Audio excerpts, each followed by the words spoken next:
otonomi desa. Kita bicara tentang konsep otonomi desa. Kalau kita bicara tentang otonomi desa itu bagian dari otonomi daerah. Bicara tentang otonomi desa berarti bicara tentang kemandirian desa, bicara tentang aspek kewenangan dan kekuasaan dalam tanda kutip ya, kewenangan dan kekuasaan desa. Nah, mengapa tema ini menjadi penting untuk dibincangkan? Karena tema ini adalah bagian dari apa yang seharusnya kita pahami tentang bangunan pemerintahan daerah, bangunan otonomi daerah. Ya, bahwa sesungguhnya otonomi daerah itu tidak hanya melulu tentang provinsi, tentang kabupaten, tapi yang lebih penting dari otonomi daerah itu adalah tentang bagaimana potensi, bagaimana aspirasi, bagaimana terus kemudian kekayaan yang dimiliki oleh daerah itu dikelola, dimanfaatkan, dan dioptimalkan untuk sebesar-besar kemakmuran rakyat, masyarakat di daerah. Dalam hal ini maka sesungguhnya menjadi penting untuk kita terus kemudian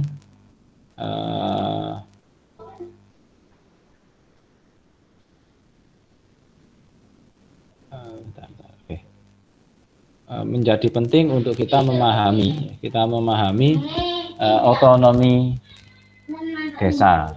Oke. Sebentar, saya langsung ke, bisa dilihat teman-teman presentasinya. Halo. Bisa Pak. Oke.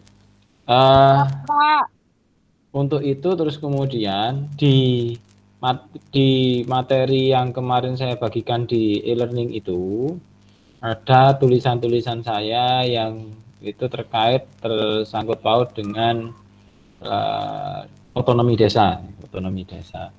Nah, karena kita pada dasarnya adalah pembelajar hukum, maka dalam kesempatan ini untuk memberikan gambaran tentang apa sih sebenarnya saya tulis kemarin, saya sampaikan di sini tentang ya, kita coba untuk membaca dan memahami pengaturan tentang desa dalam rumusan di Undang-Undang Nomor 6 Tahun 2014 tentang desa. Jadi teman-teman sekalian, pengaturan tentang desa itu dilakukan oleh negara dengan penerbitan, dengan pembentukan Undang-Undang Republik Indonesia Nomor 6 Tahun 2014 tentang desa. Kalau Undang-Undang Nomor 5 Tahun 2014 kemarin tentang aparatur sipil negara. Jadi prosesnya itu setelah Undang-Undang tentang aparatur sipil negara, lahirlah Undang-Undang tentang desa, kemudian di tahun yang sama lahirlah Undang-Undang Nomor 23 Tahun 2014 tentang pemerintahan daerah, dan terus kemudian sebelumnya lahirlah Undang-Undang Nomor 22 Tahun 2014 tentang pemilihan kepala daerah. Nah, jadi rangkaiannya semacam itu. Artinya apa? Artinya bahwa pengaturan tentang desa ini lahir mendahului pengaturan tentang perubahan atas pengaturan tentang pemerintahan daerah yang merupakan perubahan atas Undang-Undang Nomor 32 Tahun 2014. Pada Undang-Undang Nomor 32 Tahun 2014, Undang-Undang Nomor 32 Tahun 2004, maaf ya, Undang-Undang Nomor 32 Tahun 2004 tentang pemerintahan daerah, pengaturan desa dan pengaturan tentang desa itu menjadi satu bagian yang tidak dipisahkan dari pemerintahan, dari undang-undang, dari pengaturan tentang pemerintahan daerah. Jadi pada Undang-Undang Nomor 32 Tahun 2004 itu tidak ada undang-undang yang secara spesifik, secara khusus mengatur tentang desa. Pengaturan tentang desa dan pengaturan tentang kelurahan dilakukan secara tersendiri, secara khusus dalam bentuk aturan pelaksana, ya, dalam bentuk peraturan pelaksana, yakni peraturan pemerintah. Ya, lebih khususnya peraturan pemerintah nomor 7 tahun 2008. Ya, peraturan pemerintah nomor 7 tahun 2005. Ya, peraturan pemerintah nomor 7 tahun 2005 tentang desa. Yang kelurahan peraturan pemerintah nomor 8 tahun 2005. Nah, itu ya teman-teman. Jadi konsepnya itu. Terus kemudian apakah berbeda konstruksi pengaturan di Undang-Undang Nomor 32 dengan di Undang-Undang Nomor 23? Artinya di di era Undang-Undang tahun 2004 dengan Undang-Undang di era tahun 2014, ya, karena ini beda rezim ya. Rezim tahun 2004 itu rezimnya Megawati, bahasanya gitu. Kalau kalau di tahun 2014 itu rezimnya SBY. Jadi Undang-Undang Nomor 6 tahun 2014 itu undang-undang yang lahir di era kepemimpinan SBY. Begitu juga Undang-Undang Nomor 22 dan Undang-Undang Nomor 23. Yang keseluruhannya itu mengatur tentang pemerintahan daerah. 22 tentang sistem pemilihan kepala daerah, 23 tentang tentang pemerintahan daerah, Undang-Undang Nomor 6 itu tentang desa, Undang-Undang Nomor 5 tahun 2014 itu tentang aparatur sipil negara, Undang-Undang Nomor 30 tahun 2014 itu tentang administrasi pemerintahan. Semuanya lahir di era di akhir era rezimnya SBY. Terus kemudian sedangkan pada tahun sebelumnya di tahun 2004 ada Undang-Undang Nomor 32 tahun 2004 yang itu mengatur secara keseluruhan tentang skema tata kelola pemerintahan di daerah. Yang itu lahir pada penghujung kepemimpinan Megawati. Nah, apakah berbeda antara keduanya? Nanti silakan dibandingkan. Saya memberi gambaran gini saja. Ya, kalau dulu itu ya, desa itu diatur menjadi satu bagian dengan pemerintahan daerah karena dianggap desa itu tidak perlu diatur secara khusus. Kenapa desa itu tidak perlu diatur secara khusus? Karena sesungguhnya desa itu harus diletakkan sebagai bagian dari pemerintahan daerah. Harus diletakkan sebagai bagian dari pemerintahan daerah. Dan tidak perlu ada pengaturan khusus. Kenapa demikian? Karena pada dasarnya desa itu, pengaturan tentang desa hanya perlu dilakukan dalam bentuk peraturan pemerintah. Artinya apa? Artinya bahwa undang-undang itu hanya memberi garis besar saja tentang desanya. Selebihnya pengaturan tentang desa diserahkan kepada pemerintah untuk mengaturnya. Bahasanya seperti itu. Tidak perlu bahasanya tidak perlu melibatkan, tidak perlu pembahasan tentang desa itu diatur oleh wakil rakyat. Cukup diserahkan kepada pemerintah, kepada eksekutif untuk mengaturnya secara tersendiri dalam peraturan pelaksana. Dalam hal ini terus kemudian muncullah PP, peraturan pemerintah. Ya, sedangkan alam pikiran di eranya apa itu namanya teman-teman, di penghujung eranya Pak SBY, ya Pak SBY, ya, pemikiran ini berubah. Kemudian berubah dengan cara apa? Dengan cara adanya pemikiran tentang pengaturan tersendiri tentang desa. Adanya pengaturan tersendiri tentang desa. Ya. Kenapa kok perlu adanya pengaturan tersendiri tentang desa? Yang pertama yang harus Anda pahami, Undang-Undang Desa ini lahir dari tuntutan banyak elemen masyarakat, terutama dari para pegiat desa. Ya, pada saat itu banyak sekali ya aliansi-aliansi masyarakat desa, ya pamong desa, ya perangkat desa, yang terus kemudian berjuang untuk adanya pengaturan tersendiri tentang desa dalam satu undang-undang. Tujuan utamanya sebenarnya apa? Tujuan utamanya, yang pertama tujuan utamanya adalah motivasi utamanya adalah untuk meningkatkan kesejahteraan desa bahasanya. Ya, jadi motivasinya karena selama ini tidak ada pengaturan tersendiri tentang desa, maka nasib desa ya tetap di situ-situ aja bahasanya gitu. Sehingga terus kemudian agar ada kemajuan dalam pengaturan tentang desa, pengajuan dalam tata kelola pembangunan dan sebagainya ya di tingkat desa, maka perlu ada pengaturan tersendiri dalam bentuk undang-undang. Kenapa kok dalam bentuk undang-undang? Karena ketika dibuat aturan dalam bentuk undang-undang, maka pemerintah otomatis tidak bisa secara serampangan, secara semaunya sendiri mengatur. Ini agak berbeda dengan pola ketika Undang-Undang 32 tahun 2004 mengatur desa itu secara garis besar saja dalam undang-undang.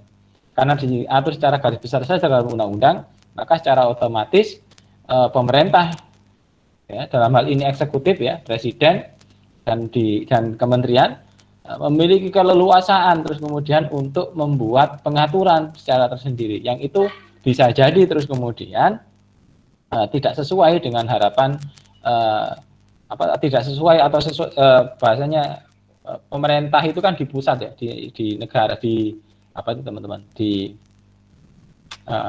Jakarta bahasanya gitu, ya. Nah, sementara desa itu nggak di kota, persepsi tentang desa harusnya dibangun oleh orang desa, persepsi tentang pengaturan tentang desa harusnya dibangun oleh orang desa. Jangan sampai terus kemudian persepsi tentang pengaturan tentang desa, persepsinya menggunakan persepsi orang Jakarta, bahasanya gitu. Maka untuk menghindari itu, ya, menurut aliansi ini perlu dituangkan dalam suatu undang-undang yang itu mengakomodir suara orang desa. Undang-undang itu harus mengakomodir suara orang desa sehingga nantinya pengaturan itu benar-benar merepresentasikan kebutuhan dan aspirasi orang desa. Harapannya apa? Ketika sudah ada dalam bentuk undang-undang, otomatis pemerintah yang notabene orang-orang yang ada di Jakarta ini tidak bisa semaunya sendiri mengatur, mendesain desa dalam perspektif mereka sebagai orang kota, orang Jakarta. Bahasanya seperti itu. Oke. Kita lihat sekarang dalam perspektif filosofis, ya. Ya, ini sekaligus nanti untuk teman-teman yang belajar hukum perundang-undangan, ya. Nah, ini kita lihat, ya. Dalam hal menimbang, di poin pertama dalam hal menimbang ini merupakan landasan filosofis, ya. Jadi di poin pertama dalam hal menimbang, ya. Jadi hal menimbang itu nggak boleh cuman hanya ada dua. Minimal hal menimbang itu ada tiga, teman-teman. Kenapa? Karena dalam hal menimbang itu Anda harus teman-teman, harus satu, ya, yang A itu harus merepresentasikan aspek filosofisnya, yang kedua harus merepresentasikan aspek sosiologisnya, dan yang ketiga harus merepresentasikan aspek normatifnya, aspek yuridisnya. Ya, kita lihat di sini bahwa desa memiliki hak asal-usul dan hak tradisional dalam mengatur dan mengurus kepentingan masyarakat setempat dan berperan mewujudkan cita-cita kemerdekaan berdasarkan Undang-Undang Dasar Negara Republik Indonesia. Ini aspek filosofisnya, bahwa lahirnya Undang-Undang Desa ini pada dasarnya untuk menjamin hak asal-usul, menjamin eksistensi desa yang pada dasarnya berbeda, istimewa, ya, spesial karena memiliki hak asal-usul dan hak tradisional, bahasanya seperti itu. Ya, ini. Kemudian di bagian keduanya di sini ada perspektif, ya. Ini disampaikan di sini bahwa dalam perjalanan ketatanegaraan Republik Indonesia, desa telah berkembang dalam berbagai bentuk sehingga perlu dilindungi dan diberdayakan agar menjadi kuat, maju, dan sebagainya. Ini perspektif sosiologis, pandangan sosiologis. Maksudnya apa pandangan sosiologis?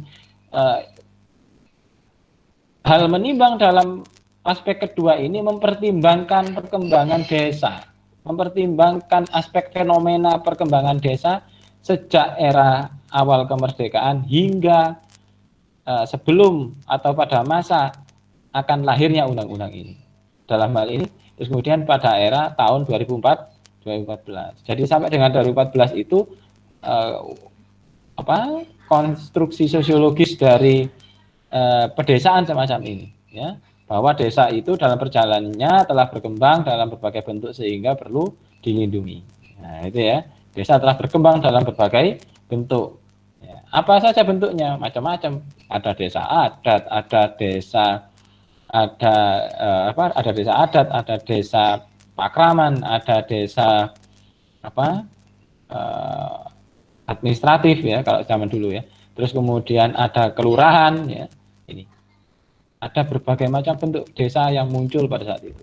Ya, desa adat dengan berbagai modelnya yang bersifat apa? Nomaden, ada yang sifatnya menetap ya. Ada yang sifatnya berbasis keluarga, ada yang sifatnya berbasis komunitas dan sebagainya. Nah, ini teman-teman. Sehingga perlu ada perlindungan dan sebagainya.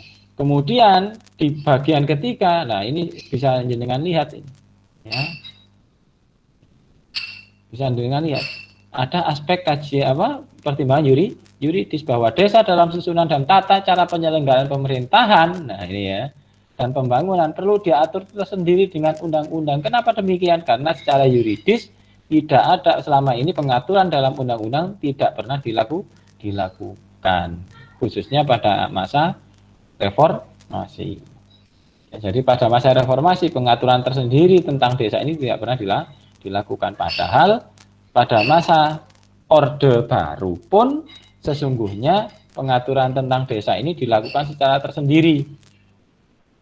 Jadi pada masa Orde Baru itu desa itu diatur secara tersendiri, teman-teman. Jadi pada masa Orde Baru itu ada Undang-Undang Nomor 5 tahun 74 tentang pemerintahan daerah, ada Undang-Undang Nomor 5 tahun 79 tentang desa. Ya, tapi perbedaannya apa nanti? Coba kita lihat nanti perbedaannya apa. Pada era Orde Baru, pengaturan tentang desa yang dilakukan secara tersendiri itu memiliki maksud. Maksud apa? Yang pertama adalah untuk menyeragamkan bentuk desa. Yang pertama untuk menyeragamkan bentuk desa. Alasannya apa? Alasannya adalah untuk modernisasi tata kelola pemerintahan desa. Jadi dianggap tata kelola pemerintahan desa yang berjalan sebelum tahun 79 ya, oleh Orde Baru itu, pada sebelum tahun 79 itu desa itu dikelola secara tradisional bahasanya. Pada masa itu masih banyak ya, kesatuan masyarakat adat itu masih banyak sekali. Terus kemudian oleh Orde Baru dianggap itu nggak efektif, nggak produktif, nggak maju. Desa dengan adatnya, desa dengan tradisinya itu nggak maju.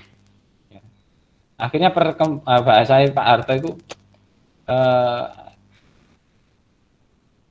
desa dengan adatnya itu bahasa ini zaman dulu deso ya teman-teman, kataan deso. Nah, deso itu biasanya persepsinya atau konotasinya biasanya buruk. Ya. Desa itu konotasinya buruk. Ya, orang yang nggak berkemajuan, orang yang terbelakang, orang yang pendidikannya rendah, orang yang bahasanya ya, terkungkung oleh tradisi, itu biasanya dalam tanda kutip itu dianggap deso. Nah, itu kata deso itu terus kemudian dianggap bahasanya gini, itu bagian dari bahasanya ya, stigmatisasi yang muncul sejak era Orde Baru. Stigmatisasi yang coba dikembangkan di era Orde Baru. Untuk apa? Untuk memberikan satu paradigma baru kepada orang desa bahwa ojo gelem dadi dianggap wong desa. Ojo gelem dadi dianggap wong desa. Masih awakmu dadi wong walaupun kamu orang desa, bahasanya gitu ya. Masih awakmu wong desa tapi ojo gelem dianggap wong desa, bahasanya seperti itu. Ya. Kenapa? Karena dianggap ketika orang desa itu masih karena dianggap tradisi pada saat itu, tradisi yang hidup di desa-desa pada saat itu dianggap tidak produktif, ya, tidak modern, tidak memunculkan kemajuan untuk masyarakat desa itu sendiri. Makanya terus kemudian di era Soeharto, di era Orde Baru, desa coba dirubah untuk modern, dimunculkan konsep kelurahan, ya, yang itu langsung di bawah kendali pemerintah pusat. Untuk apa? Ya, untuk modernisasi. Ya, yang ujung-ujungnya terus kemudian ujung-ujungnya adalah pada bagaimana industrialisasi itu bisa masuk ke desa. Karena ketika desa dikelola menggunakan sistem adat dan tradisi itu, industrialisasi sulit sekali masuk ke desa. Ya. Dengan berbagai efek buruknya ya, tentunya dengan berbagai efek buruknya. Oke. Kita masuk ke bagian pertama dari sebuah undang-undang. Nah, kita masuk ke bagian pertama di undang-undang. Di sini tentunya undang-undang tentang desa. Nah, bagian pertama dari sebuah undang-undang pasti bicara tentang ketentuan umum. Bicara tentang ketentuan umum. Nah, kalau kita bicara tentang apa bahasanya teman-teman? Tentang bagaimana menyusun suatu ketentuan umum atau membuat ketentuan umum itu dibuat, disusun berdasarkan kajian teoritis yang telah teman-teman lakukan sebenarnya. Jadi kalau kita membuat naskah akademik, kan ada yang namanya kajian teoritisnya. Ada kajian teoritisnya. Nah, kajian teoritis itulah yang terus kemudian nantinya kalau kita membuat suatu rancangan undang-undang, rancangan perda, ya kajian teoritis itulah yang terus kemudian dituangkan dalam bentuk ketentuan umum, ya, dalam bentuk ketentuan umum. Ya, itu. Jadi kalau kita bicara, iki ngarang nggak sih? Nggak boleh ngarang, nggak boleh ngarang. Jadi apa yang ada di ketentuan umum itu harus dibahas dalam, kalau kita bicara tentang keruntutan pembentukan undang-undang ya, yang ada dalam ketentuan umum ini pada dasarnya mencerminkan kajian akademiknya, ya, kajian teoritisnya. Jadi kajian teoritis itu kan dalam naskah akademik itu kan ada kajian teoritis. Maka teman-teman, ketentuan umum ini harusnya merepresentasikan kedalaman dari kajian akademik. Ya, kajian akademiknya itu seberapa dalam, maka seberapa dalam itulah seberapa banyak itulah terus kemudian ketentuan umum ini dibuat. Contoh, ya, kalau sampean ini ya, contoh terkait dengan undang-undang tentang desa ini, ya.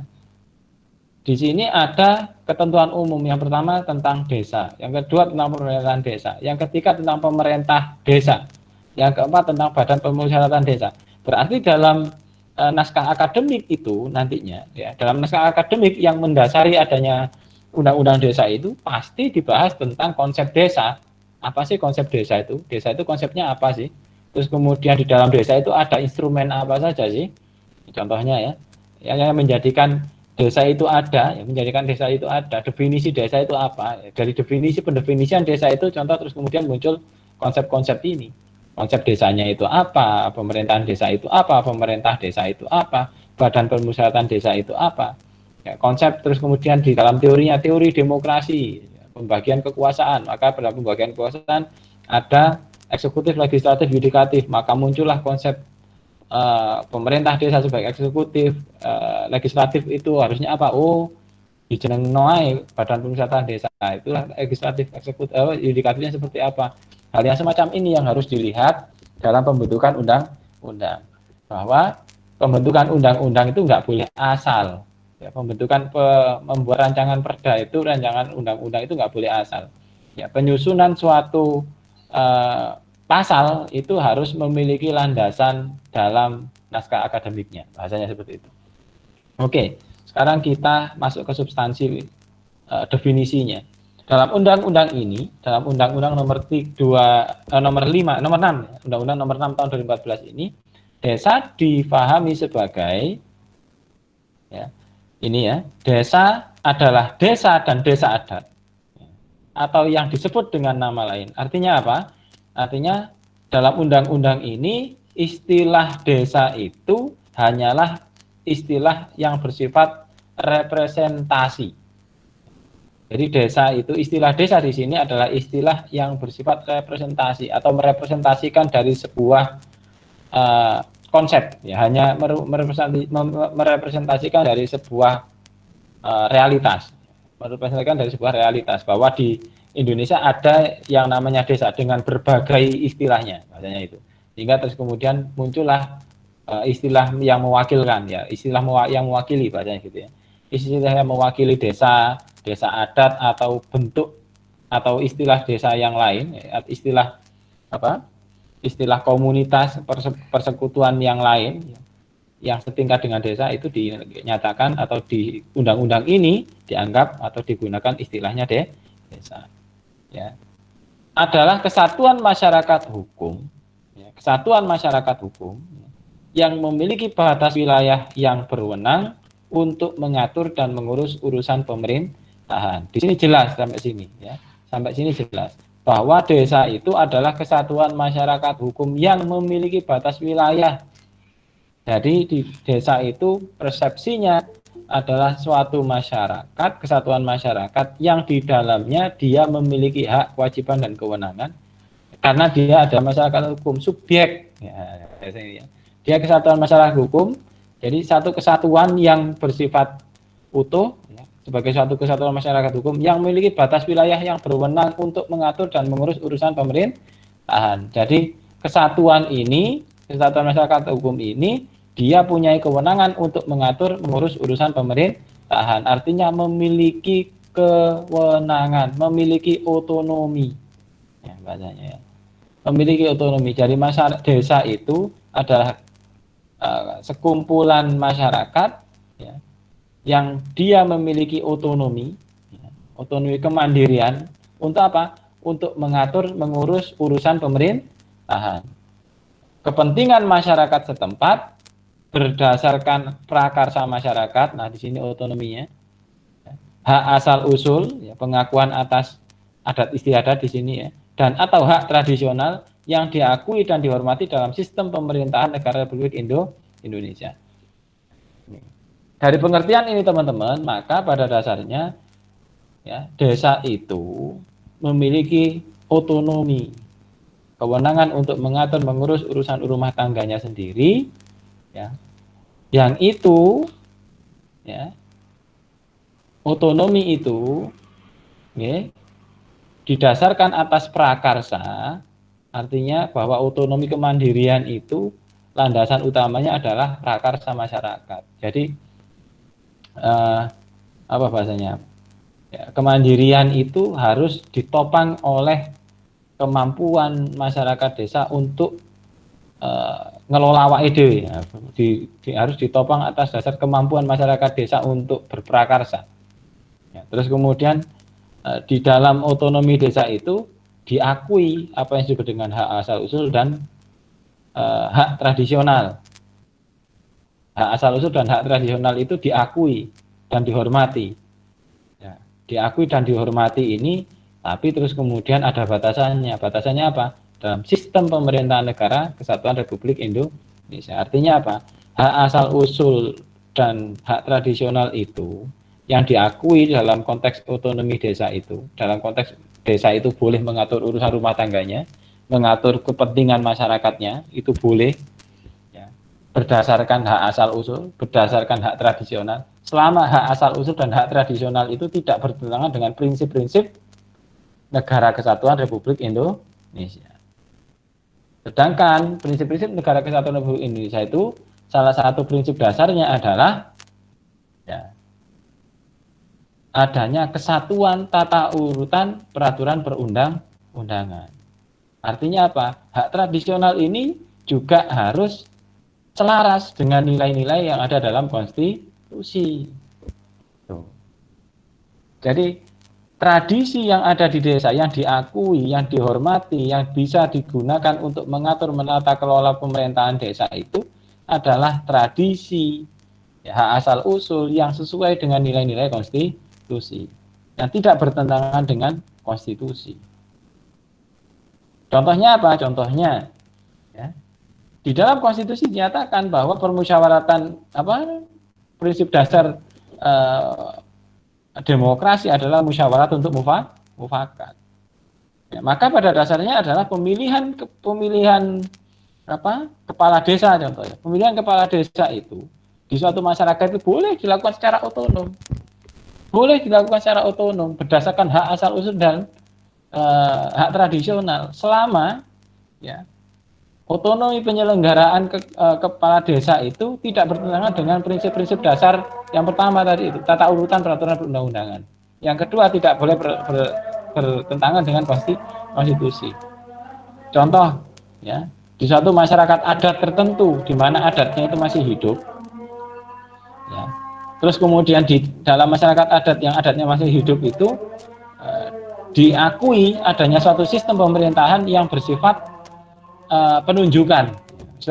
Kalau sekarang pilihan lurah itu kan, pilihan kepala desa itu kan sistemnya kan sistem pilihan ya teman-teman, one man one vote, suara terbanyak, ya, bom-boman dan sebagainya. Ternyata ada suatu masyarakat, contoh ya, ada suatu masyarakat yang terus kemudian di sana dia konsep pemilihan kepala desanya, pemimpinnya itu menggunakan sistem perwakilan, contoh. Perwakilan tokoh-tokoh adat, contoh. Contohnya di masyarakat Dayak, ya, di masyarakat Sasak, contoh. Atau di masyarakat Minang yang masih hidup tradisinya itu masih menggunakan skema masyarakat adat, skema adat ya untuk pemilihan kepala desanya, pemilihan kepala pemimpin komunitasnya. Maka untuk hal yang semacam itu, karena itu sebenarnya tidak bertentangan dengan konstitusi, karena sesuai dengan prinsip-prinsip dasar konstitusi tentang musyawarah untuk mufakat, maka pada dasarnya negara tidak boleh melarang, tidak bisa melarang, karena itu bagian dari otonomi desa. Itu. Kemudian dalam konteks pemerintahan desa juga, kalau kita bicara tentang struktur pemerintahan desa, ada yang disebut dengan eksekutif desa dan ada yang disebut dengan legislatif desa. Eksekutif desa adalah pemerintah desa. Nah, ini ya. Eksekutif desa adalah pemerintah desa. Pemerintah desa ini yang terus kemudian direpresentasikan oleh apa yang disebut dengan kepala desa. Jadi kepala desa ini merepresentasikan pemerintah desa yang itu adalah unsur eksekutif di tingkat desa. Kemudian ada yang disebut dengan legislatif di tingkat desa. Apa legislatif di tingkat desa? Yakni Badan Permusyawaratan Desa. Dia yang punya kewenangan untuk menata anggaran dan membuat peraturan. Sama kayak di pusat, sama kayak di daerah. Di daerah itu ada kepala daerah, ada DPRD. Kalau di desa ada kepala desa, ada DPD. Ya. Fungsi mereka berbeda. Ya. Yang satu ini melaksanakan, yang satu ini merencanakan. Ya. Membuat aturan, membuat perencanaan di sini. Tapi yang ini melaksanakan. Oke, gitu. Nah, yang perlu dipahami teman-teman, karena desa di Indonesia itu berada dalam sistem negara kesatuan Republik Indonesia, maka pada dasarnya walaupun kerjanya pemerintah desa, kepala desa yang kemudian merepresentasikan pemerintah desa ini kerja-kerja eksekutif, walaupun secara kasat mata kerjanya BPD, Badan Permusyawaratan Desa itu adalah kerja legislatif, membuat aturan, menyusun anggaran, ya, dan melakukan pengawasan terhadap kinerja pemerintah desa. Tapi pada dasarnya keduanya ini adalah mitra. Keduanya ini adalah mitra. Kenapa dikatakan mitra? Karena dalam konteks negara kesatuan tidak ada, ya, tidak ada pembagian, ya, atau tidak ada pembagian kekuasaan legislatif ke tingkat yang lebih bawah. Artinya apa? Yang dibagi, yang didelegasikan oleh pusat kepada daerah itu hanya kekuasaan pemerintah, hanya kekuasaan eksekutif. Jadi yang contoh di daerah, ya, pemerintah daerah itu sebenarnya adalah anak buahnya presiden. Sama dengan itu, pemerintahan desa itu pada dasarnya adalah pelaksana tugas dan tanggung jawab presiden di tingkat desa. Karena dia pelaksana tugas dan tanggung jawab presiden di tingkat desa, maka pada dasarnya baik itu seluruh unsur pemerintahan desa, baik pemerintah desa, badan permusyawaratan desa, dan terus kemudian badan-badan lainnya, ya, yang bisa dibentuk di desa, itu adalah anak buahnya presiden. Nggak ada terus kemudian BPD dan pemerintah desa itu eksekutif dan legislatif. Beda, harus saling menjaga dan sebagainya, nggak boleh. Harusnya pemerintah desa dan badan permusyawaratan desa itu nggak boleh tukaran bahasa itu, nggak boleh bertengkar. Harusnya bekerja sama, saling menguatkan dan saling mengoreksi. Nek pemerintah desa salah, BPD ini kudu ngoreksi. Nek BPD ini salah, pemerintah desa dalam hal ini kepala desa harus ngoreksi. Seperti itu harusnya kerjanya. Oke. Kemudian di desa itu dikenal adanya musyawarah desa. Oke. Musyawarah desa ini pada dasarnya adalah ya, musyawarah antara Badan Permusyawaratan Desa, pemerintah desa, dan unsur masyarakat yang diselenggarakan oleh Badan Permusyawaratan Desa untuk menyepakati hal yang bersifat strategis. Untuk menyepakati hal yang bersifat strategis. Menyepakati, teman-teman, ini harus digarisbawahi, menyepakati. Artinya apa? Karena ini konsepnya menyepakati, maka pada dasarnya dalam permusyawaratan desa ini aspek terpenting dari keputusan yang dihasilkan oleh musyawarah desa itu adalah bahasanya, kalau bahasa harus bersifat deliberatif. Nah, itu ya. Harus bersifat deliberatif. Deliberatif itu artinya saling mau menghargai dan saling mau bahasanya mau menghargai dan mau mengakui. Jadi konsep menyepakati itu mau menghargai dan mau mengakui. Mau menghargai dan mau mengakui. Artinya tidak boleh terus kemudian kesepakatan kok diambil. Kita bicara tentang idealnya ya. Idealnya itu kesepakatan itu harusnya diambil berdasarkan konsep musyawarah untuk mufakat. Ya, harusnya konsep yang dikembangkan dalam suatu permusyawaratan desa itu harusnya prinsip-prinsip dasar deliberasi. Prinsip-prinsip dasar deliberasi itu gini, saling mau mengurangi tuntutan. Itu yang pertama. Saling mau mengurangi tuntutan, atau dalam konsep Islam itu apa yang disebut dengan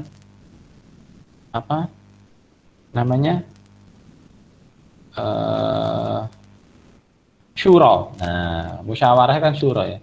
Dalam Islam yang difahami sebagai syuro. Syuro itu yang pertama ya, prinsip dasarnya adalah harus syar'i, sesuai dengan aturan hukum, sesuai dengan perintah agama.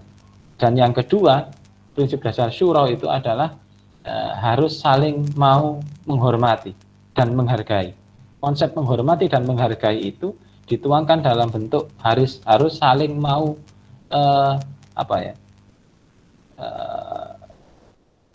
bahasanya itu eksis bersama.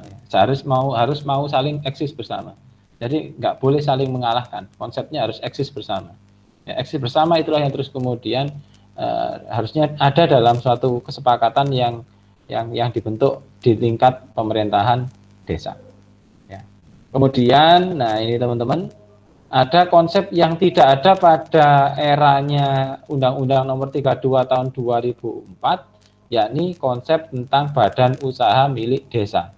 Pengembangan konsep badan usaha milik desa ini di tahun 2014 di dalam Undang-Undang tentang desa adalah bagian dari proses berpikirnya pembentuk undang-undang bahwa untuk membekali desa agar mandiri, membekali desa agar bisa menjalankan otonominya dengan benar, ya, bisa secara mandiri, ya, membiayai, ya, menghidupi, ya, mengembangkan dirinya, maka desa harusnya diberi kewenangan, diberikan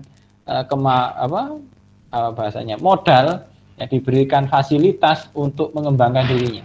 Dan fasilitas yang diberikan oleh negara itu adalah dalam bentuk kebolehan atau pembolehan desa mendirikan badan usaha. Jadi badan usaha milik desa ini adalah badan usaha yang seluruh atau sebagian besar modalnya dimiliki oleh desa melalui penyertaan secara langsung yang berasal dari kekayaan desa yang dipisahkan guna mengelola aset, jasa pelayanan, dan usaha lainnya untuk sebesar-besarnya kesejahteraan masyarakat desa. Jadi BUMDes itu adalah badan usaha milik desa. Bahasanya itu adalah lahan bisnisnya desa. Ya, lahan bisnisnya desa untuk mendapatkan meningkatkan pendapatan asli desa. Yang tujuan akhirnya adalah untuk menghidupi, ya, kebutuhan desa dalam rangka mesejahterakan, dalam rangka mengelola, dalam rangka memenuhi apa yang menjadi hajat hidup masyarakat desa. Gitu. Jadi pengembangan BUMDes itu Yang pertama yang harus dilihat modal terbesar dari BUMDes nggak boleh dari orang lain. Ya, BUMDes itu modal terbesarnya harus dimiliki oleh desa. Karena modal terbesarnya harus dimiliki oleh desa, maka yang punya tanggung jawab mengelola BUMDes itu harusnya adalah mereka yang merepresentasikan pemerintah desa. Itu yang pertama. Yang kedua, terus kemudian BUMDes itu harus dikelola secara profesional. Kenapa harus dikelola secara profesional? Karena BUMDes itu adalah korporasi sebenarnya. Ya. Apa bahasanya? Perusahaan milik desa. Ya. Jadi kalau kita bicara tentang BUMDes itu apa sih? BUMDes itu unit. Ya. BUMDes itu adalah apa bahasanya ya? Tempat berbisnisnya desa ya, tempat bisnisnya desa. Yang di dalamnya terus kemudian BUMDes itu di dalam BUMDes itu desa boleh mengembangkan berbagai unit usaha, berbagai unit usaha. Jadi ya dari setelah dibangun BUMDes terus kemudian didirikan berbagai unit usaha boleh. Ya, itu. Karena ada kebutuhan untuk berbisnis, desa itu harus berbisnis melalui BUMDes, maka pengelolaan BUMDes ini nggak boleh sembarangan. Pengelolaan BUMDes ini nggak boleh asal-asalan, harus dikelola dengan profesional. Kenapa nggak boleh asal-asalan? Karena di dalamnya ada uang negara di situ. Karena di dalam BUMDes itu ada uang negara yang penggunaan dan peruntukannya pada dasarnya harus dilaporkan. Ya, penggunaan dan peruntukannya harus dilaporkan. Ya, jadi itu. Jadi jangan mentang-mentang mari ngono iki perusahaan sih. Sakarepe kene dikelola ya apa nggak bisa. Karena walaupun itu mungkin perusahaan, kekayaannya dipisahkan, tapi tetap yang disebut dengan BUMDes itu adalah perusahaan milik desa yang dia bertanggung jawab atas penggunaan uang desa. Niku. Maaf Pak Rifki, teman-teman ini ada yang masuk belum di ACC. Sudah itu. Berapa? Oh, sudah. Pelan-pelan. Oh ya, siap. Makasih Pak. Ini tadi saya masukkan ada Afrizal itu ya, salah satu. Saya lanjutkan. Ada kawasan perdesaan, ada keuangan desa dan sebagainya. Nah ini nanti silakan dilihat. Nah ini saya lihat aset desa ya, teman-teman, aset desa. Nah, ini peraturan desa di sini. Nah ada konsep peraturan desa teman-teman. Ada peraturan desa, nantinya ada peraturan kepala desa. Apa sih bedanya peraturan desa dengan peraturan kepala desa? Kalau peraturan desa itu peraturan atau regulasi yang dikeluarkan oleh desa yang memerlukan persetujuan bersama antara kepala desa dan badan permusyawaratan desa. Jadi regulasi di tingkat desa yang memerlukan kesepakatan bersama antara kepala desa dan badan permusyawaratan desa. Itu perdes. Sedangkan keputusan peraturan kepala desa ya,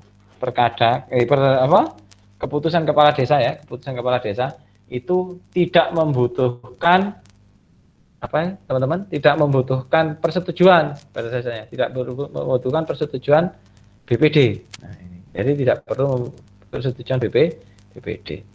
Nah, hal yang penting lagi,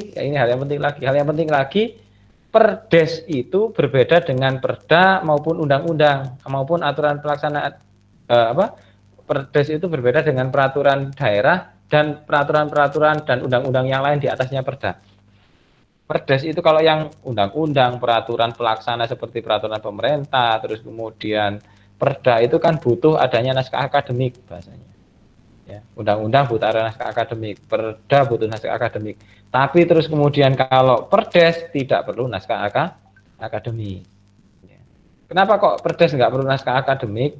Karena perdes itu bahasanya sederhana gini, ya asumsinya itu perdes itu dibuat di tingkat desa yang belum tentu di desa itu memiliki kapasitas, memiliki sumber daya manusia yang cukup mumpuni untuk secara rigid membuat suatu aturan yang seperti yang dengan derajat seperti perda dan undang-undang. Gitu ya. Jadi perdes itu tidak membutuhkan naskah akademik bahasanya itu. Ya, jadi hal-hal yang dituangkan di Perdes itu tidak perlu adanya naskah akademik. Ya. Kemudian kita lihat ya, aset desa sekarang. Ini yang paling penting, yang penting juga ya, pendefinisian aset desa adalah barang milik desa yang berasal dari kekayaan asli desa. Ya. Kekayaan asli desa itu contoh tanah bengkok, itu kekayaan asli desa itu aset desa, teman-teman. Ya. Jadi tanah bengkok, mari ngono pemanere, tanah ganjaran gitu ya. Kalau di desa itu kan ada wong sing desa mesti ngerti itu. Tanah ganjaran, tanah bengkok itu kekayaan asli desa itu. Yang itu secara prinsipil tidak bisa diperjualbelikan. Ya, tidak bisa diperjualbelikan secara apa ya, serampangan ya. Secara serampangan nggak bisa. Dibeli atau kekayaan yang dibeli, ya, dibeli. Contoh pemerintah desa membeli tanah, maka itu menjadi aset desa. Pembelian tanah menggunakan apa bahasanya teman-teman, menggunakan uang desa itu sama dengan itu apa artinya desa menambah aset desa. Desa menambah aset desa dengan membeli tanah. Ya. Atau diperoleh atas beban anggaran pendapatan dan belanja desa atau perolehan hak lainnya yang sah. Ya. Perolehan hak lainnya itu yang di sini adalah pemasukan ya, aset-aset ya, yang itu bisa jadi didapatkan oleh desa di luar apa yang ada di sini. Bukan kekayaan asli desa, tidak didapatkan dari pembelian ya, atau mungkin tidak didapatkan atas perolehan beban anggaran pendapatan belanja desa. Nih. Nah, terhadap aset desa ini teman-teman pembelian ya, contoh sekarang pernah ada kasus real ini, kasus nyata di tetangga desa saya itu ada pembelian aset berupa tanah oleh kepala desa menggunakan apa teman-teman, menggunakan uang desa, bahasanya menggunakan uang desa yang bersumber dari retribusi jalan waktu itu, menggunakan uang desa, uang kas desa yang bersumber dari retribusi jalan, digunakan untuk membeli tanah pada saat itu ya, tanah ya. Kemudian nah ini problemnya, kepala desa ini ternyata ketika membeli tanah itu tidak diatasnamakan desa, tapi pembelian itu diatasnamakan dirinya secara pribadi. Boleh nggak ini terus kemudian? Ya. Kalau terus kemudian boleh, ya kan? Pada batas apa kebolehan itu? Nah, saya sampaikan di sini bahwa pada saat itu kasus ini terjadi tahun berapa ya? Tahun 2018 ya teman-teman. 2018 ya. Kepala desa itu membeli jual belinya itu atas nama dia, atas nama kepala desa ini. Dilakukan pembelian atas nama kepala desa. Kemudian ketika pembelian ini otomatis karena dia atas nama dia, maka apa namanya AJB ya, mungkin AJB akte jual beli dan sebagainya itu surat-suratnya ya, dokumen-dokumennya atas nama dia, ya, atas nama kepala desa. Ya. Maka terus kemudian pertanyaannya adalah pembelian ini sah apa tidak? Maksudnya gitu. Pembelian ini sah atau tidak? Dalam artian pembelian atas nama kepala desa ini sah atau tidak? Ya, sampai pada aspek jual belinya itu sah. Jual belinya itu sah. Kenapa sah? Karena kepala desa itu merepresentasikan pemerintah desa. Jadi boleh kepala desa itu jual beli menggunakan apa? Menggunakan uang desa, ya, menggunakan uang desa, menggunakan dana desa, ya, keuangan desa itu untuk melakukan transaksi jual beli, jual ya, melakukan transaksi pembelian aset, ya, baru untuk desa itu boleh atas nama dirinya, ya, sampai aspek pembelian itu boleh. Tapi terus kemudian terkait dengan aspek administratif, apa namanya itu teman-teman, apa ya? motif kepemilikan, ya, kepemilikan aset, maka kepala desa ini harus, ya, merubah, ya, harus mengganti jual beli, contoh dokumen-dokumennya pembeliannya atas nama dia. Tapi setelah selesai dokumen-dokumen pembelian atas nama dia, maka dia punya kewajiban untuk merubah itu menjadi milik desa. Dijenengno desa. Nah, itu. Ya. Jadi dijenengno desa. Jadi kalau sampai menemui ada orang, ya, di desa sampean mempermasalahkan, ya ini terjadi, ya, di desa di sebelah itu gitu. Jadi kepala desa dipermasalahkan karena pembelian aset tanah. Ada tanah, dia beli tanah menggunakan uang kas desa. Terus kemudian lawan politiknya lurah ini gugat, mempermasalahkan. Ya. Kemudian pada saat itu dipermasalahkan, ya, dilaporkan ke kepolisian waktu itu kalau masalah. Terus kemudian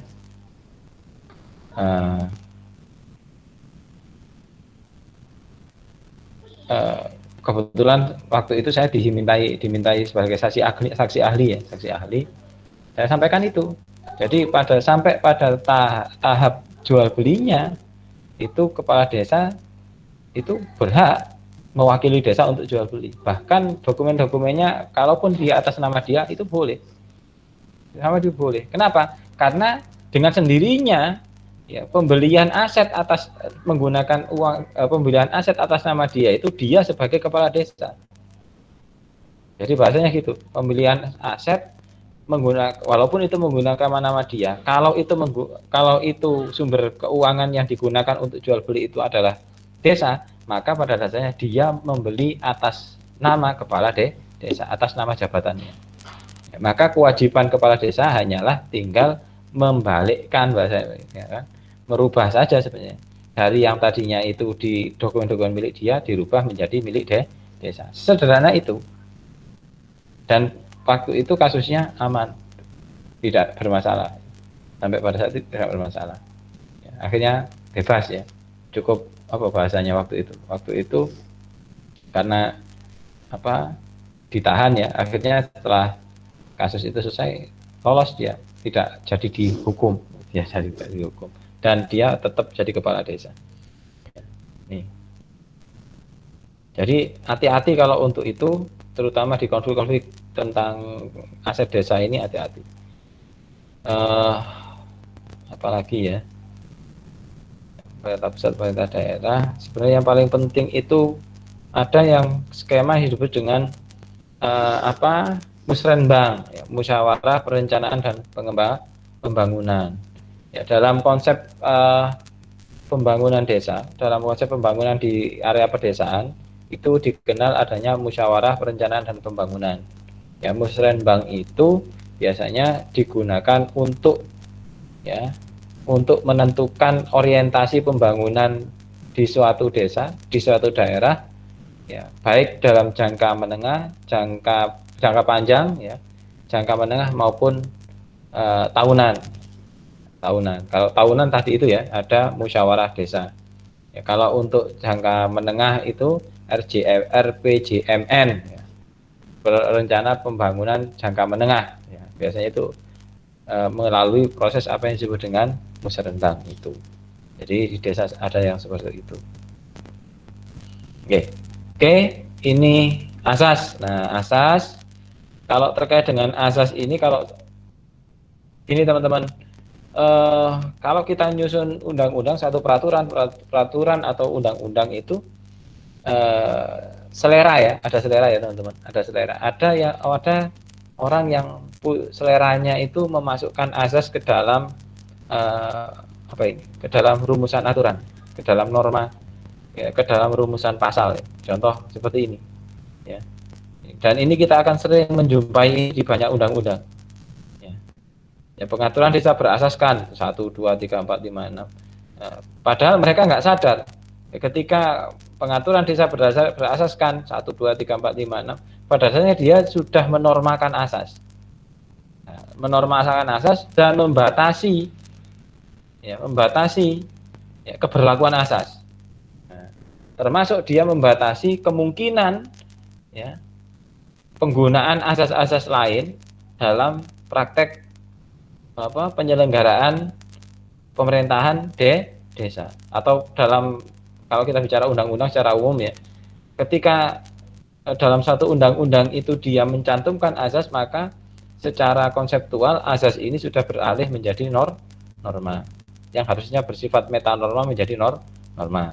Penormaan asas itu yang pertama, ya problemnya. Yang kedua, ketika di suatu peraturan itu mencantumkan azas, maka secara otomatis dia melimitasi, membatasi kemungkinan adanya azas-azas lain untuk bisa diberlakukan dan dijadikan dasar penilaian atas berlakunya produk hukum itu, baik itu undang-undang maupun peraturan.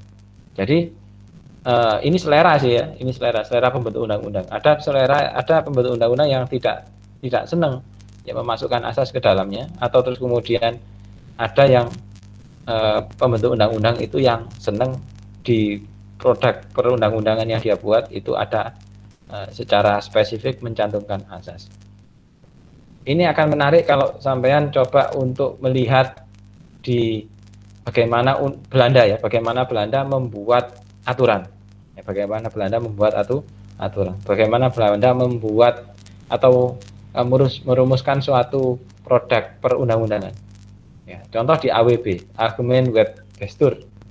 Di AWB, Argumen Wetbestur itu tidak saya jumpai satupun rumusan asas yang berdiri sendiri seperti ini. Ini kan rumusan asas yang berdiri sendiri tanpa adanya kejelasan normanya. Pokoknya rekognisi, subsidiari, dan sebagainya. Coba nanti dilihat di penjelasannya, pasti juga nggak jelas terkait dengan yang semacam ini.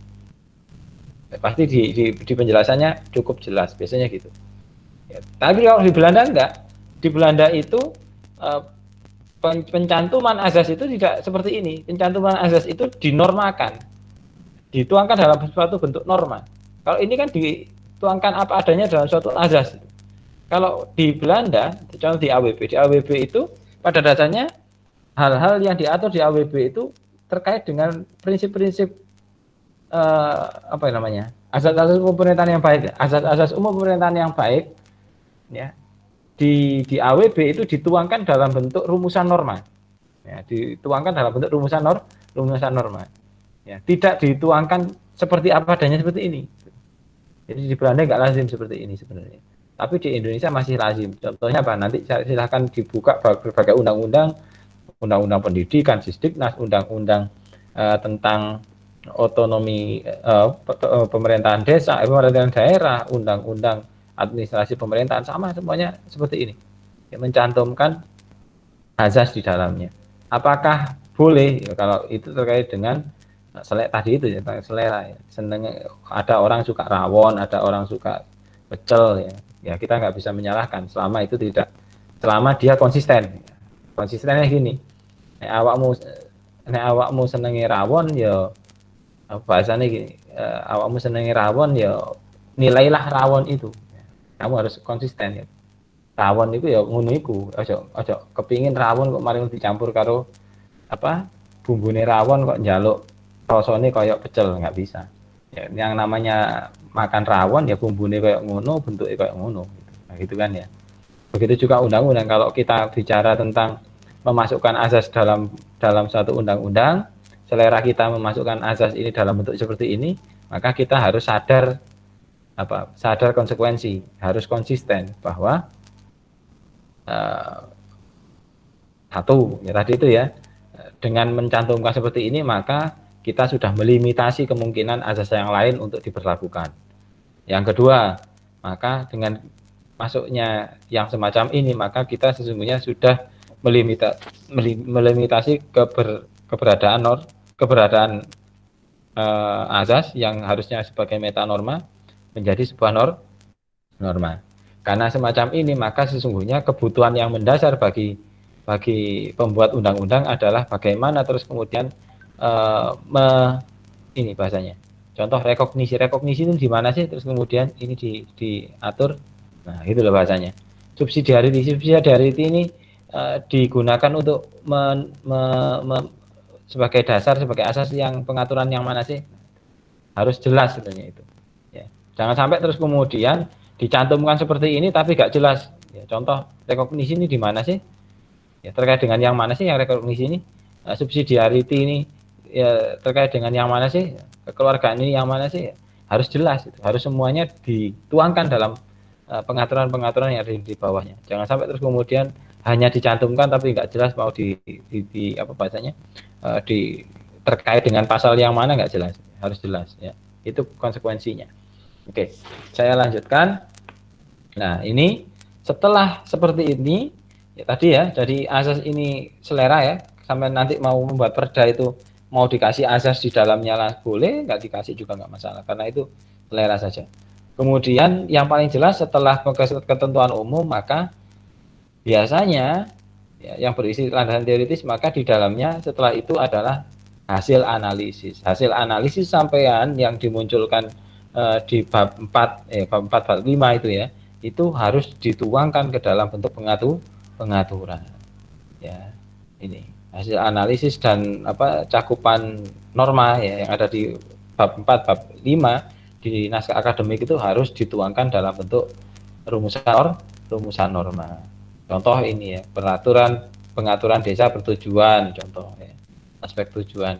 Pertanyaan gini teman-teman, ya, pengaturan desa bertujuan ini bahasa norma atau bukan kira-kira?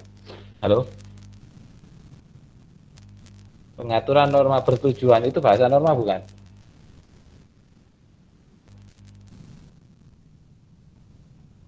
Halo? Halo, Ini Pak. Yuk. Pasal 4 ini memenuhi syarat sebagai bahasa norma enggak? Memenuhi syarat bahasa norma enggak? Pasal 4 ini.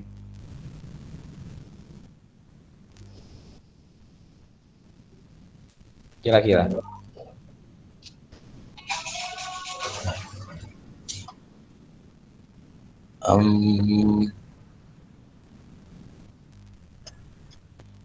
Ya, siapa yang bisa jawab? Pasal 4 ini memenuhi bahasa norma enggak kira-kira?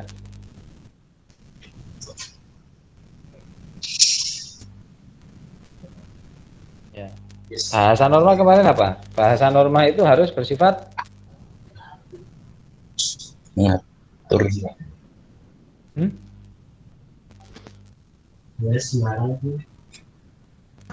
Ya Pak, bahasa norma. Ya. Coba yang mana bahasa norma? Ini norma apa? Memberikan pengakuan dan penghormatan atas desa yang sudah ada dengan keberagamannya sebelum dan sesudah terbentuknya negara kesatuan Republik Indonesia. Itu norma apa? Ayo. Norma perintah? Bukan. Mana perintahnya? Larangan? Bukan. Kewenangan? Bukan. Ayo, kewenangan? Memberikan pengakuan dan penghormatan atas desa. Kewenangan?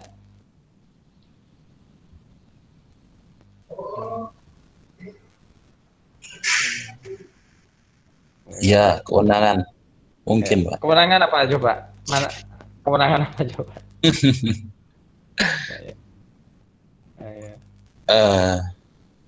Ini hanya melegitimasi. Oh iya. Memberikan legitimasi kedudukan desa saja, nggak ada kewenangan di sini. Kewenangan apa coba yang diberikan? Nggak ada. Kan itu. Oh iya. Memberi kejelasan dan kepastian status hukum, nggak ada di sini kewenangan. Iya kan? Melestarikan dan memajukan adat istiadat dan ini kan juga ini salah satu kalau kita bicara tentang teori pembuatan undang-undang ya. Ini salah satu cara teori salah satu bentuk kesalahan kalau menurut saya. Ketidaktepatan pembentukan undang-undang seperti ini.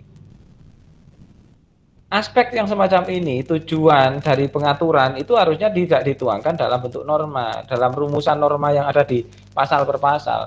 Hal ini harusnya dimunculkan dalam latar belakang, dalam kalau tidak bisa dirumuskan dalam satu kalimat yang singkat di mana itu tadi itu hal menimbang, harusnya ini cukup dimasukkan saja dalam penjelasan umum. Gitu. Jadi nggak perlu dimasukkan sini, ini bukan norma kok. Harusnya di rumusan apa pasal per pasal ini memuat norma. Itu. Ini problem kita, problem banyak undang-undang seperti ini. Makanya coba lihat, ya, penomorannya juga gitu, ya kan? Ya, A B C D E F G, A B C D E F G kan itu kan? Kenapa demikian? Karena memang ini bukan norma. Itu bukan norma yang saling kait mengait antara 1, 2, 3-nya. Pasal 1 ayat 1 ayat 2-nya nggak ada kaitan ini. Saling berdiri sendiri antara A dan B, C, D, E kan saling berdiri sendiri ini. Padahal dalam logik perundang-undangannya harusnya dalam satu pasal itu berisi satu kesatuan apa?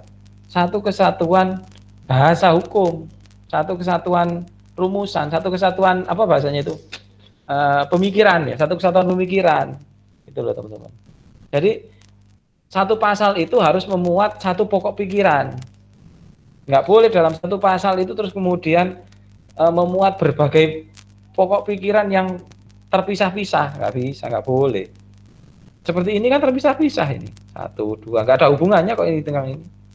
Antara A, B, C, dan D, E, sampai F itu. Itu nggak ada hubungannya, saling berdiri sendiri kalimat itu. Nggak ada kait mengait antara satu dengan yang lainnya. Ini nggak boleh harusnya semacam ini. Sama juga gitu kalau membuat membuat perda nanti ya, contoh yang ikut perundang-undangan juga menyusun pasal per pasalnya itu yang perlu diingat dalam satu pasal itu harus memuat satu pokok pemikiran. Yang satu pokok pemikiran itu boleh dituangkan dalam satu ayat di pasal itu ya, bisa dituangkan dalam satu ayat atau 2 ayat atau 3 ayat atau cukup dalam satu kalimat saja boleh. Karena memang nggak ada batasan kan. Contoh ini ya, ini jenis desa, gitu kan. Desa terdiri atas desa adat, penyukur dan desa adat, desa dan desa adat sebagaimana dimaksud pada ayat 1 disesuaikan dengan penyebutan yang berlaku di daerah setempat. Contoh ini satu pokok satu pokok pemikiran. Oke. Halo. Tuh. Kemudian ya. Nih kedudukan, jenis penting nggak? Saya tanya sekarang. Sebenarnya nggak penting pengaturan kedudukan. Kenapa pengaturan kedudukan nggak penting? Karena ini pengaturan tentang desa bukan di wilayah kabupaten atau kota ini secara otomatis sudah difahami ketika kita melihat di rumusan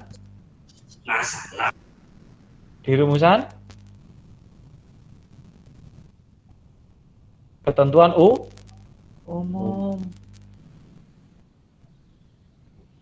Iya kan? Ya, Pak. Juga tadi itu tentang desa adat dan sebagainya di sini. Ini namanya pengaturan yang mubazir yang enggak efektif ya ini seperti ini teman-teman. Ya, kita koreksi sekaligus belajar ini untuk yang lainnya juga. Ya ini contoh jenis desa nggak perlu pengaturan ini. Kenapa nggak perlu? Karena di ketentuan yang di atas itu sudah ada pengaturannya, sudah jelas dalam definisinya. Kalau di definisinya, di konsep dasar yang ada di ketentuan umum itu sudah jelas. Ngapain terus kemudian seperti ini? Nah kalau ini sebenarnya kalau kita bicara tentang undang-undang desa ini. Mulai ada pembahasan norma itu mulai pada pasal 7. Contoh di sini. Pemerintah daerah provinsi dan pemerintah daerah kabupaten kota dapat melakukan penataan desa. Artinya apa ini? Kira-kira kalau kita bicara rumusan norma apa ini? Kewenangan, Pak. Nah, norma kewenangan. Artinya apa? Bahwa pemerintah kabupaten itu diberi wewenang untuk menata desa. Oke, yang pertama. Artinya apa? Dari sini terus kemudian muncul kewenangan yang ada pada pemerintah di atas desa untuk menata desa.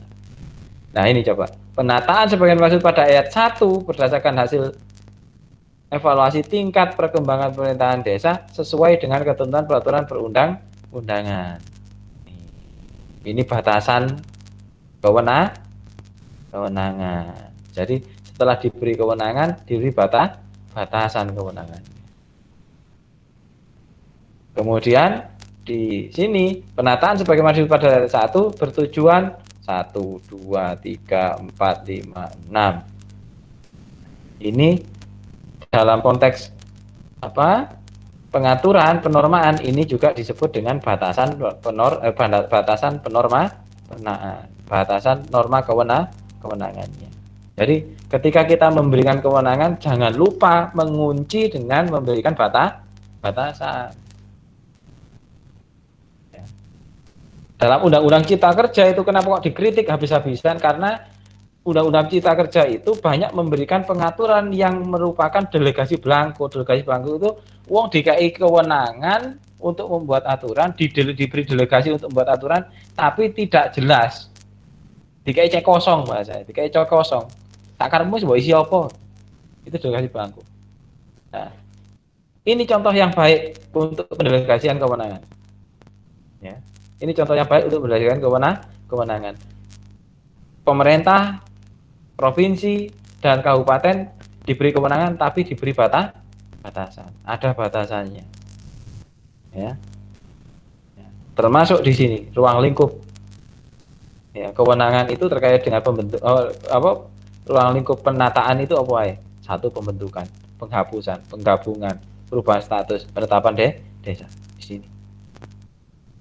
Artinya apa? Di luar ini boleh nggak? Nggak boleh. Di luar ini nggak boleh. Kalau mau melakukan penataan di luar ini, maka silakan dirubah undang-undang. Kalau nggak gitu, maka penataan di luar ini harusnya cacat material. Kalau cacat material otomatis harus dibatalkan. Bagaimana mekanisme pembatalannya? Mekanisme pembatalannya bisa melalui Mahkamah Agung, judicial review. Ya. Kemudian di sini, ya, ini ya, pembentukan desa sebagai dimaksud pada ayat 7, ya, merupakan tindakan mengadakan desa baru. Jadi teman-teman sekalian, bahwa ya, pembentukan desa itu dimungkinkan. Pembentukan desa baru itu dimungkinkan selama ada kualifikasi yang memenuhi syarat. Artinya kualifikasi desa itu memenuhi syarat untuk kualifikasi masyarakat itu memenuhi syarat untuk dinyatakan sebagai sebuah desa. Ini contoh pembentukan desa sebagaimana dimaksud ayat 1, ya, pembentukan desa ini baru ya. Contoh desamu iku rek awakmu kepengin ngadeg dadi desa dhewe. Nek kepengin ngadeg dadi desa dhewe, maka syaratnya apa? Iki. Batas usia desa induk. Contoh ana wong randegan. Wong randegan desa randegan iku wis 15 tahun ana berdiri nih. Nah, contoh maka sudah memenuhi syarat yang pertama untuk dipecah menjadi sebuah desa baru. Kemudian jumlah penduduk, ya, ada persyaratan yang kedua, persyaratan jumlah penduduk. Wilayah Jawa paling sedikit 6.000 jiwa atau 1.200 kepala keluarga. Contoh nang Randegan iku, ya, ono penduduknya sampai 12.000. Sampai 12.000 penduduknya. Pertanyaannya terus kemudian, boleh nggak dipecah? Boleh. Karena paling sedikit 6.000. Artinya apa? Nek Randegan iku mau dipisah dadi norong desa, karo-karone sik uman 6.000 rek. Jadi itu. Kemudian ini syarat penduduk ya, syarat ya, karena sampean kan nggak mungkin aku ngomong ya, kita kan di Jawa ya. Persyaratannya yang ini saja. Kemudian wilayah kerja memiliki akses transportasi antar wilayah. Ya, wilayah kerja yang memiliki akses transportasi antar wilayah. Jadi kok ono nggon terisolir, ya kan? Dia tidak punya akses yang lain kecuali akses desa. Tidak punya akses antar wilayah desa, antar desa apa? Nggak punya bahasa itu. dia itu nggak punya jalan antar desa, bahasanya. Dia punya jalan antar desa atau jalan antar kecamatan ya, lintas kecamatan, maka dia tidak bisa menjadi sebuah desa yang mandiri. Harus ikut desa induknya. Ya. Sosial budaya yang dapat menciptakan kerukunan hidup bersama bermasyarakat sesuai dengan adat istiadat desa. Jadi konstruksi sosial budayanya, adat istiadatnya memungkinkan. Ya. Sampai H ini, teman-teman. Ya, ini. Jadi sampai sini dulu karena ya panjang ya sebenarnya. Ini. Nah, ini penting. Pemerintah daerah, kabupaten atau kota dapat mengubah status kelurahan menjadi desa berdasarkan prakarsa masyarakat dan memenuhi syarat yang ditentukan sesuai dengan ketentuan peraturan perundang-undangan. Jadi sampai nek sing nanggone kelurahan biasanya nang pusat kota ya. Contoh di daerahnya Selompretan itu, Selompretan ya, berarti Bu Budi kok apa sih Bu? Ya, Ramayana itu. Ramayana itu yang di Ramayana. Ramayana itu kayaknya kelurahan deh ya, yang wilayah Ramayana itu. Ya. Contoh ya kalau di situ kelurahan maka wah kayak enak kelurahan kepala desa dipilih ditunjuk teko unsur PNS oleh camat contoh ya. Paling enak dadi desa ae wis iso ngrasakno bom-bomane nek wayahe pilkades gitu kan ya contoh. Nah, boleh nggak mengajukan menjadi desa? Boleh. Siapa yang yang punya kewenangan untuk mengubah status desa? Pemerintah daerah. Dalam hal ini terus kemudian adalah bupati atau wali kota. Oke.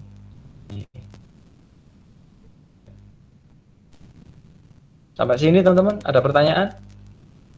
Pertanyaan panjang ya. Tanya Pak. Oke, monggo. Loh, Alfi. Itu tadi. Enggak, masalah penetapan desa. Nah, tadi bilang lah apa namanya yang berhak untuk menetapkan desa itu atau enggak kan pemerintah daerah. Nah, itu apa enggak perlu persetujuan dari Kementerian Desa atau apa pimpinan yang ada di pusat, Pak? Enggak perlu. Enggak perlu. Kalau untuk itu enggak perlu. Iya. Jadi kalau untuk untuk perubahan status desa itu enggak perlu. Ya. Kenapa kok enggak perlu? Karena ada persyaratan-persyaratan tadi itu. Selama persyaratan itu dipenuhi yang ditetapkan oleh undang-undang itu, maka pemerintah daerah punya kewenangan. Dan pusat tidak bisa intervensi di situ. Itu salah satu bentuk kewenangan yang dimiliki oleh pemerintah daerah. Gitu. Oke. Jadi itu. Pemerintah pusat baru bisa ikut campur ketika itu terkait dengan pemekaran daerah. Ya, kalau pemekaran desa secara mutlak punya kewenangan itu ada pada pemerintah daerah. Ya, jadi berjenjang ya, Mas Alfian. Kalau pemekaran kabupaten atau kota baru pemerintah pusat punya kewenangan, bukan provinsi yang punya kewenangan. Kewenangan itu ada pada pusat untuk meloloskan atau menggagalkannya. Tapi kalau untuk pemekaran desa atau penyatuan desa, contoh ada desa yang terus kemudian gak enak kecilian aset mek titik wis gabungnya karo desa iko cek dadi desa sing gede, boleh nggak? Boleh. Tapi perlu persetujuan dan pengesahan dari bupati, bahasanya itu. Oke. Jadi pengajuan dulu ya, pengajuan ya oleh unsur perwakilan masyarakat. Kalau sudah ada kepala desanya ya kepala desanya yang mengajukan ya, dan BPD-nya mengajukan ya, terus kemudian kepada bupati terus kemudian menurunkan tim untuk melakukan pengkajian ya, setelah itu baru terus kemudian diloloskan kalau memang itu memenuhi syarat, kalau tidak ya ditolak.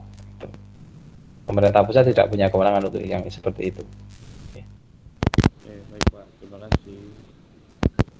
Yang lain?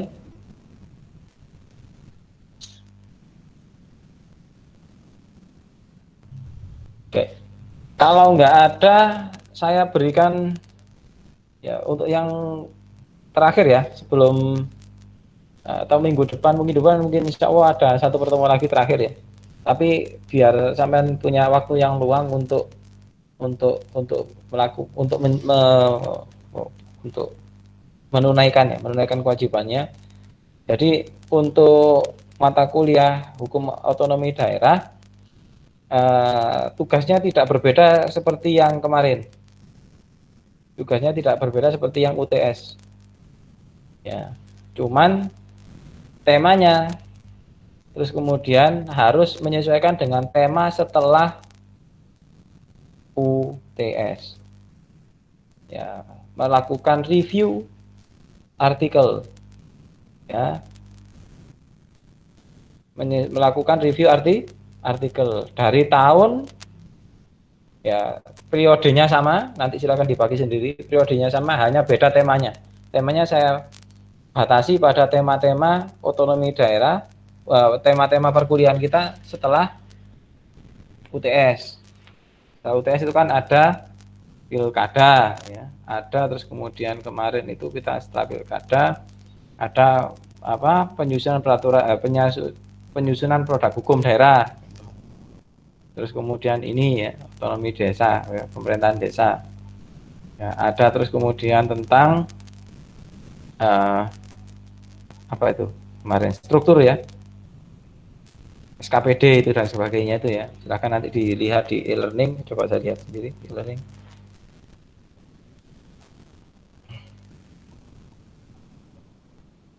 Ya, struktur dan tata kerja DPRD ya.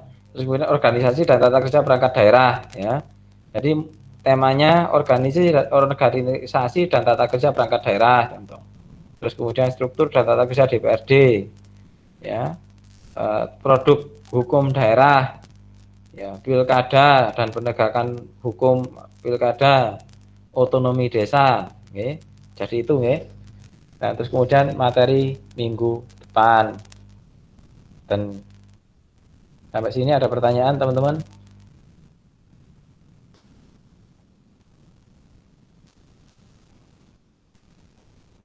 Halo? Halo, ya, Pak, saya Pak. Yuk. Ya. Mau tanya Pak Rifki. Ya. Pak, secara hierarki norma itu antara perdes dan keputusan kepala desa itu lebih tinggi mana, Pak? Perdes. Iya, peraturan desa tadi yang disampaikan di awal tadi loh, Pak. Iya, kalau peraturan kalau peraturan desa kan dibuat kepala desa dan BPD. Kalau keputusan desa atau keputusan kepala desa kan hanya dibuat oleh kepala desa tanpa persetujuan BPD. Nah, secara hierarkinya itu lebih tinggi mana, Pak? Tinggian perdes. Perdes, Pak. Dan juga sebenarnya kedua produk ini berbeda. Yang satunya basiking, yang satunya regeling. Ya, peraturan desa itu regeling, ya, yang keputusan kepala desa itu basiking, atau mungkin bisa jadi terus kemudian dalam bentuk blades ya. Tapi sebagian besar basiking ya keputusannya itu. Ya. Dan mekanisme pertanggungjawabannya juga berbeda, termasuk mekanisme tanggung gugatnya kalau ada kerugian yang ditimbulkan dari kedua produk hukum ini berbeda. Jadi jika ada aturan atau norma yang mirip atau yang sama antara perdes dan keputusan kepala desa, berarti kan yang lebih digunakan atau dipakai di ini, Pak ya, kita pakai perdes, Pak ya. Jadi gini, logikanya itu keputusan kepala desa itu tidak mengatur hal-hal yang sudah diatur di perdes, tapi mengeksekusi apa yang diamanahkan oleh perdes. Harusnya ya. Jadi nggak boleh keputusan kepala desa kok terus kemudian mengatur hal yang sama atau menganulir apa yang diatur oleh Perdes. Kenapa demikian? Karena yang pertama produk hukumnya juga berbeda. Tadi itu saya sampaikan. Yang satunya regeling, pengaturan, yang satunya keputusan. Ya. Oke, itu berbeda. Ya, jadi kalau kita bicara mana yang digunakan tergantung konteksnya. Kalau konteksnya itu terus kemudian aturan apa satu aturan yang sama ya, kemudian isunya ya, isu ya, isu. Satu isunya sama ya, maka yang digunakan ya regeling, yang digunakan ya apa perdesnya. Oke. Contoh keputusan kepala desa itu biasanya terkait dengan pengangkatan tertentu, penetapan tertentu, penetapan pengurus BUMDes, penetapan pengurus apa namanya itu PKK, hal semacam itu. Ya pengangkatan apa RT, RW dan sebagainya. Itu. Oke, Pak. Terus yang kedua, Pak. Oke. Kalau di apa perda itu kan kalau kita mau apa membatalkan atau mencabutkan kita ke MA Pak ya untuk JR-nya. Kalau ini Pak, kalau perdes atau keputusan kepala desa untuk pembatalannya itu mekanisme itu sebundi Pak. Kalau kita bicara tentang perdes, perdes itu yang pertama yang harus kita pahami, perdes itu termasuk aturan yang diakui oleh Undang-Undang Nomor 12 Tahun 2011 sebagai bagian dari hierarki pengaturan di tingkat undang-undang enggak? Tidak kayaknya Pak. Ya, enggak ada. Ya enggak ada. Itu sebenarnya yang harus kita kritik. Maka penyelesaiannya seperti apa? Penyelesaiannya adalah contoh kalau kita nggak sepakat dengan itu, ya kita ajukan protesnya nggak ke MA, protesnya ke Bupati sebenarnya. Bupati.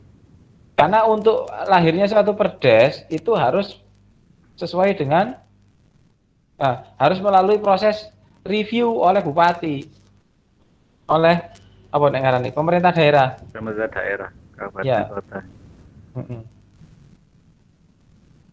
Gitu. Jadi sampai hari ini kita bicara tentang sampai hari ini ya. Sampai hari ini sebenarnya kita belum menemukan ya memang belum ada kasus terus kemudian usaha judicial review itu ke Mahkamah Agung. Ya. Usaha wong desa melakukan judicial review atas perdes ke Mahkamah Agung terlalu jauh kan Pak. Bukan masalah jauh, tapi ini juga menarik sebenarnya. Belum ada yang ke sana. Tapi kalau kita bicara tentang kedudukan perdes di hierarki itu, perdes itu di hierarki itu tidak masuk loh. Ini agak berbeda ketika kita bicara tentang Undang-Undang Nomor berapa itu teman-teman? Nomor 10 tahun 2004. Undang-Undang Nomor 10 tahun 2004 itu memasukkan perdes itu dalam hierarki. Sehingga pada masa itu dimungkinkan atau memang ada ruang bagi masyarakat untuk melakukan judicial review terhadap perdes ke Mahkamah Agung. Jadi menurut versi Undang-Undang Nomor 10 tahun 2004 itu masyarakat boleh melakukan judicial review atau ketika nggak sepakat dengan perdesnya, dia bisa mengajukan judicial review ke Mahkamah Agung. Ya. Tapi kalau hari ini saya tidak melihat perlakuan yang sama untuk perdes ya, tidak. Saya rasa nah ini biasanya Mahkamah Agung ada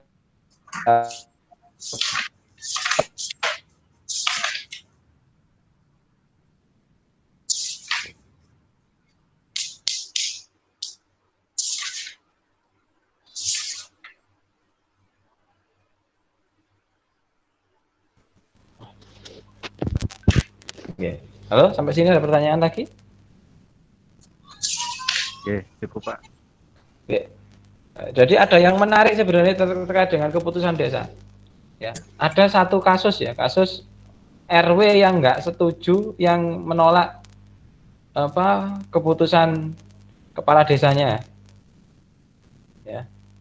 Ada satu kasus di PT UN itu RW menggugat keputusan kepala desanya yang memecat dirinya dalam tanda kutip ya, menggantikan dia dengan RW baru. Itu sampai ke PT UN tuh. Sampean gak ngeri kan. Ono RW atase jabatan RW oleh opo sih kudune kan itu kan. Tapi gak terima dipecat oleh kepala desa ya, dan dia gugat ke PT UN. Dan menang itu. Wah, Keren itu. keren. Besok kalau ada, nah ini. Bagaimana kalau terkait dengan contoh saya mahasiswa di DO karo kampus, contoh. Padahal durung wayahe DO, tapi dinyatakan DO oleh kampus. Gugatnya nang di PT UN. Ya, gugatan itu ke PT UN. Logiknya apa? Logiknya adalah institusi kampus itu adalah institusi pemerintahan dalam tanda kutip. Dia melakukan tugas-tugas pemerintahan. Ya gak muruk ya elek, tapi biar kita lebih cerdas melihat kampus kita. Bahwa kampus kita itu sebenarnya adalah menjalankan fungsi-fungsi negara. Kampus kita itu menjalankan fungsi negara. Jadi yang seharusnya kampus kita itu ya diopeni karo negara, tapi kan buktinya enggak. Negara hanya ngopeni ITB, IPB, ngopeni UNER dan sebagainya ya. Maka sesungguhnya ya kita harus bangga kuliah di tempat di mana negara abai terhadap tugas dan tanggung jawabnya. Ya. Saya rasa itu ya sekedar refleksi kita aja hari ini. Ya, bentuk dari ya refleksi akhir tahun kita ya. Ya semoga minggu depan kita bertemu dalam kondisi yang lebih baik di tahun yang berbeda. Kalau Masehi ya. Kalau tahun Hijriahnya masih sama. Ya. Cukup demikian, nggih. Jangan lupa teman-teman untuk UAS hukum otonomi daerahnya dikumpulkan samalah ya kayak perundang-undangan itu nanti ujiannya kan mulai tanggal 11. Nah, saya beri kelonggaran 1 minggu maksimal hari Sabtu setelah Sabtu setelah 1 pekan setelah tanggal 11 lah pokoknya lah. Ya apa sih wis 1 pekan setelah jadwal UAS. Nah, itu. Ya. Jadi silahkan nanti dikumpulkan maksimal atau paling lambat hari Sabtu sepekan setelah UAS. Baik hukum otonomi daerah maupun hukum perundang-undangan. Kalau hukum perundang-undangan itu targetnya silakan dibuat raperdanya. Ya. Kalau otonomi daerahnya itu silakan dibuat review artikelnya. Ya, harusnya kalau sampean cerdas mudah loh ngerjakan itu dua-duanya. Sampean buat perda itu kan artinya sampean secara ada kajian teoritis tentang tema-tema peraturan daerah kan. Begitu juga yang satunya. Ya silakan dikerjakan lah pokoknya. Tapi saya batasi ya temanya untuk review artikel untuk otonomi daerahnya dibatasi pada tema-tema yang sudah kita bahas di UTS sampai ke sini. Setelah UTS, mulai dari struktur pemerintahan pemerintah daerah sampai dengan yang hari ini dan minggu depan. Ya. Semoga minggu depan kita dalam kondisi yang baik dan minggu selanjutnya lebih baik lagi. Minggu depan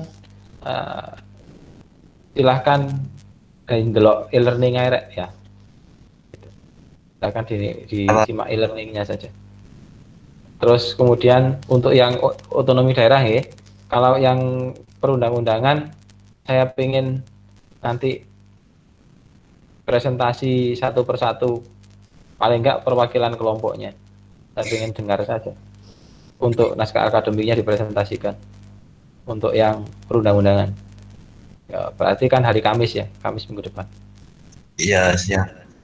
Oke, saya rasa itu yang otonomi daerah minggu depan cukup melalui e-learning. Dari saya sekian, bila bisa bilhaq, fastaghfirul khairat. Assalamualaikum warahmatullahi wabarakatuh. Kita tutup dengan bacaan hamdalah. Alhamdulillahirabbil alamin. Bismillahirrahmanirrahim. Alhamdulillah.